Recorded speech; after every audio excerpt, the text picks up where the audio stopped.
Today, we're going to build a blueprint, but not for a house, for something way more personal, your financial turnaround. We're going to talk about how to get from that place of stress and confusion around money to a place of real clarity and control. And you know what? It doesn't start with a spreadsheet. It actually starts with a question. Seriously, think about it for a second.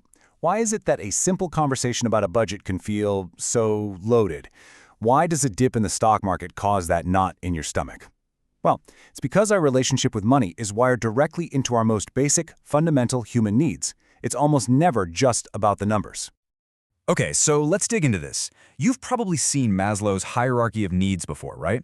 This pyramid is brilliant because it shows exactly why money gets us so worked up.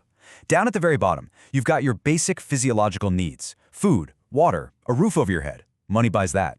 A step up from that, you've got security, a stable job, a safe place to live, some savings. Again, that's all about money.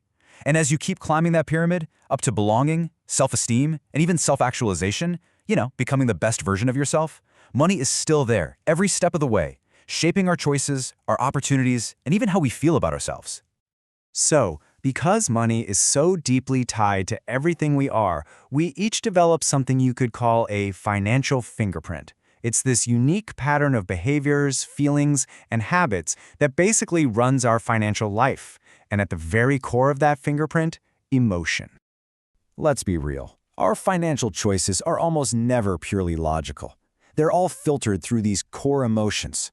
It's that shot of fear you feel right before making a big investment, or that pure, uncut joy when you finally pay off a loan. It's the anticipation of saving up for that dream vacation, or that hot flash of anger when an unexpected bill shows up. Figuring out which of these emotions are in the driver's seat for you, well, that's the first real step to taking back the wheel.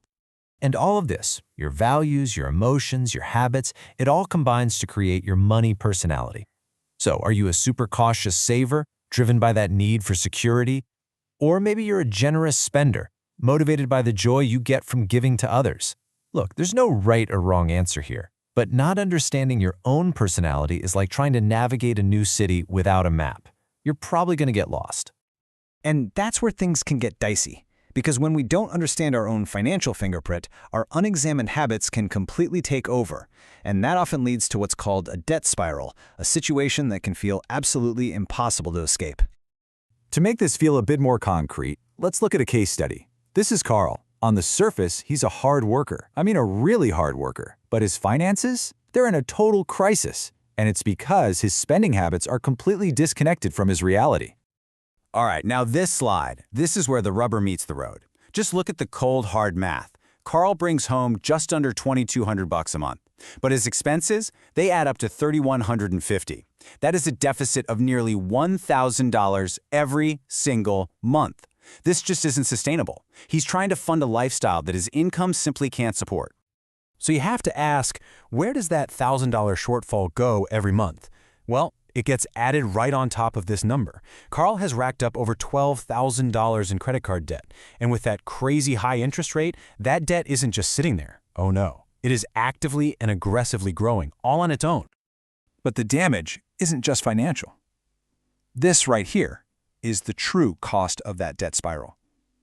He's working 65 hours a week, but he's so stressed out at work that his performance is suffering. His relationships are strained because he can't afford to go out, and he is living on a razor's edge with no medical or car insurance. One bad accident, one unexpected illness, and it's all over. Okay, I know.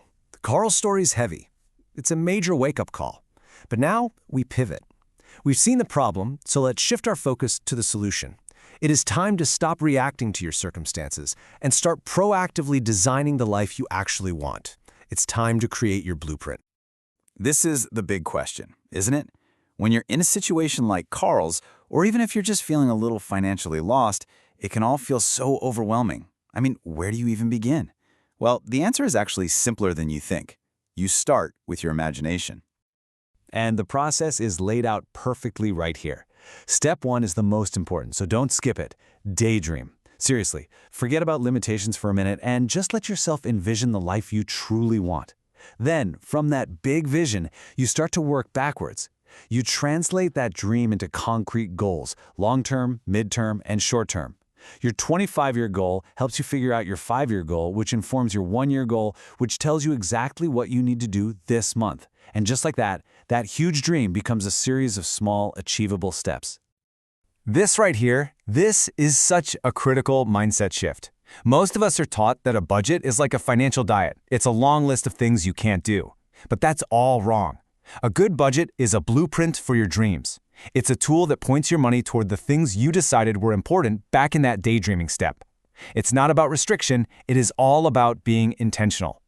So once you have your blueprint, your goals, and your intentional budget, you can start using financial systems as tools to actually build that future. And one of the most powerful and honestly most misunderstood of all these tools is credit. I absolutely love this analogy because it is just so true. A credit score is really just a measure of your financial reputation. It's a grade that tells lenders how trustworthy you are. And just like a report card in school, a good grade can unlock some incredible opportunities, while a bad one can slam doors right in your face. So why does this grade matter so much? Because it translates directly into your quality of life.